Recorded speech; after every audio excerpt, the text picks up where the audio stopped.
Good morning, Ted. Good morning po sa inyong lahat. Salamat sa panahon. Ano po ang inyong take dito?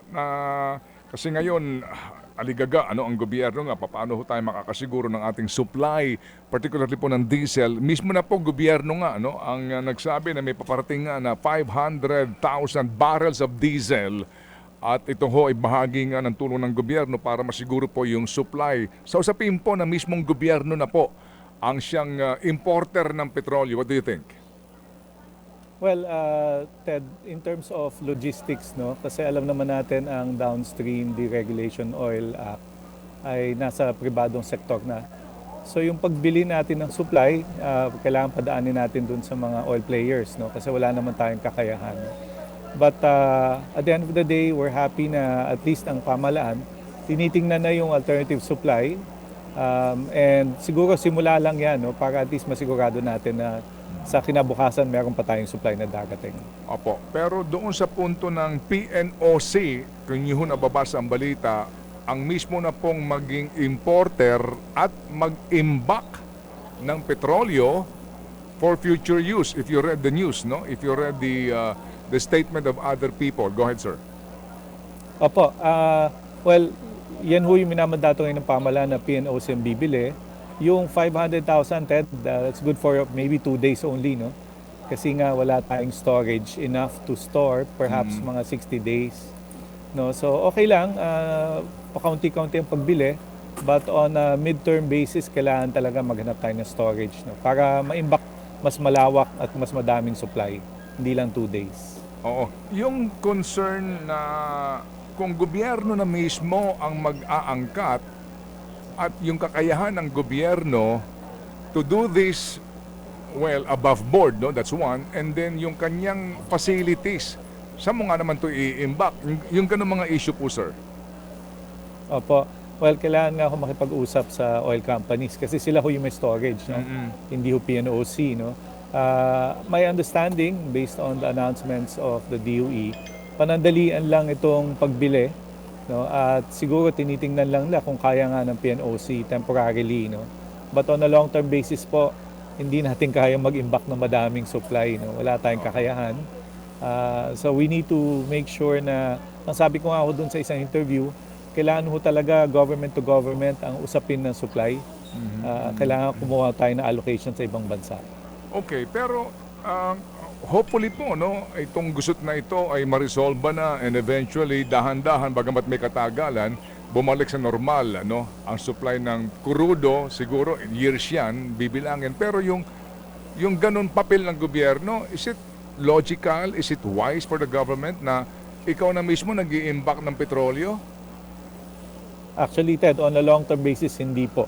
No? Kung maalala niyo po, nanggaling na po tayo dyan, yung Oil Price Stabilization Fund, panahon pa, no, noong 80s, hindi ho natin kaya talaga na tayo ang pamahalaan ng bumibili ng langis. No?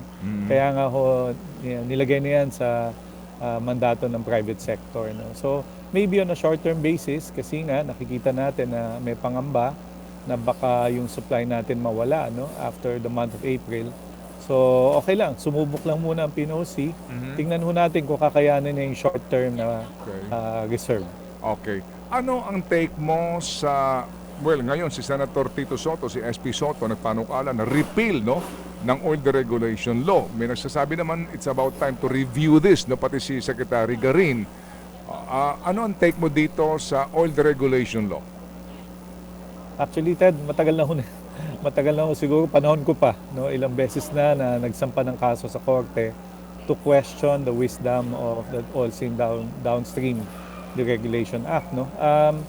Ang aking hong mas mahalagang issue ay kung number one, kaya ba ng pamahalaan mag-imbak, no, mag-supply, no. Number two, kaya ba ng pamahalaan bumili, no. And yun sa dalawang tanong na yan, in the history of the energy industry, hindi ho sustainable on a long-term basis, no.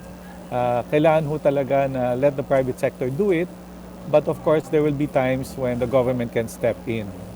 So I think the Oil Deregulation Act should stay. Kung kailangan lang ho ng stricter monitoring on the prices, then kaya kong gawin yan ng DOE. Well, I'm sure you're aware, attorney, na meron ngayong pending case, di ba, sa RTC after na dumaan sa Supreme Court para lang pag-isahin yung kasong ito. Ito nga yung memorandum na inilabas ni former Secretary Cusi doon nga sa sinasabi na unbundling sa presyuhan ng petrolyo. Kumbaga, baka pwedeng hybrid tayo dito para lang natin masiguro na paano ba pinepresyohan ng oil companies per liter ang kanilang produkto. Anong take mo doon? Well, actually, kung number one, ang Downstream Deregulation Act po, hindi po siya nag-regulate ng price. No? So kung ang balak po natin i-regulate yung price, kailangan i-repeal. No? Yung unbundling o yung transparency, nakikita naman ho ng DOE yung individual components ng presyo ng langis. No?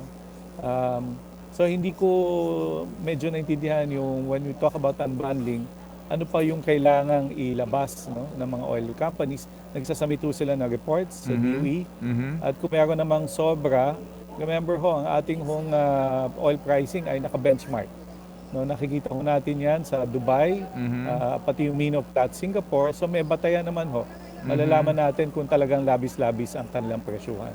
Alright, kasi iba naman ang argumento dati no, ng DOE nga, kaya nga nagkaroon ng kasuhan dito doon sa sinasabing transparency, no, paano ang presyuhan. Well anyway, pending ito ngayon sa hukuman, pero doon sa buong kaisipan ng review, how to be able to improve the law para lang nga masiguro yung transparency issue dito, more transparent, and then yung pagpasok ng gobyerno sa panahon na hindi lang yung predatory pricing kasi sa batas wala naman doon sa overpricing ibang batas daw ho nakakasakop noon, attorney. Opo, alam niyo yung presyuhan, hindi lang naman ho sa Pilipinas tumataas ngayon ang presyo ng langis. No? Buong mundo po, no? As I've said, meron naman tayong benchmark para tingnan kung ang presyo ay labis. No? I think ho, more than the issue of price, siguro ho medyo kailangan palitan na natin ang lifestyle. No? Lifestyle, and nung unang panahon ho, pinupush na ho namin na yung public transport, gawin na ho natin electric ang basehan, no? Para hindi tayo palagi na lang nag-rely on oil. No? Siguro ho, napapanahon na ibahin na ho natin. No? Huwag na ho tayong mag-rely sa paggamit ng gasolina o diesel. Ang electric po, napakamura na ho ngayon ang technology. Baka ho mas okay na magpalit na tayo. Okay, well, siguro nga Attorney Jay, no, yung binabanggit mo, yung kumbaga paradigm shift, yung pagiging aktibo ng gobyerno doon sa batas naman tungkol sa mga electric vehicle, di ba, na dapat may charging stations, no, kasi yun ang downside rito yung iba ayaw bumili kasi nga walang charging stations available kaya yung iba ang kanila hybrid pa din. Ted, actually dumadami na po, no. Ako mismo naka electric vehicle ho. Ang tawag ko sa sasakyan ko plug-in. Ibig sabihin, kapag ubos na yung baterya, gasolina automatic ang gagamitin ng sasakyan, no. So, wag po tayo mabahala, dumadami na ho ang charging station. Sa malls po, ang dami, no, libre pa nga. So, I think it's good it's high time that we shift para maiwasan tong problema ng langis. So you can call this as the silver lining dito sa crisis na ito para tayong lahat magising and we move to another paradigm. Palagay ko po, Ted, no, wake up call. No? Matagal na ho yung EV Wala akong pumapansin Pero ngayon, ako ho, hindi ko nararamdaman ang problema na langis. Naka-EV ako at nagcha-charge lang ako sa malls, no, pag nagpupunta ako. Kasi it is very difficult sa mga can afford, attorney, sa mga panahong ito. Itong EV kasi actually, Ted, again, no, yung public transport, pwede rin siya mag-EV. Opo, No, yes sir. nung panahon no, ng 2011, pinush na ho namin to, no, lahat ng jeepneys, pwede na ho siya mag-electric jeepneys. No, kung lahat ho electric, wala ho tayong problema ngayon dito sa pagtaas ng langis. Alright, sige. Attorney Jay, thank you for your time, sir. And sana nga po, no, tayong lahat po ay magising dito, lalo na ang ating mga policy makers at ang ating ang Panguluhan dito nga sa binabanggit po ninyo na time to change itong ating habit at nakagisnan na lagi nakasandal sa petrolyo. Salamat, Attorney. Maraming salamat, Ted. Thank you, Attorney Jay Layug po, dating DOE Undersecretary.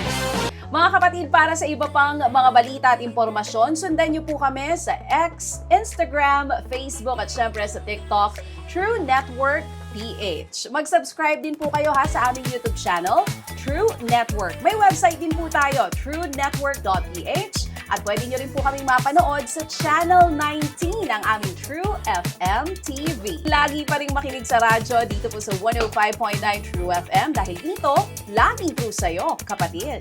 Tayo sa totoo, tunay at tapat.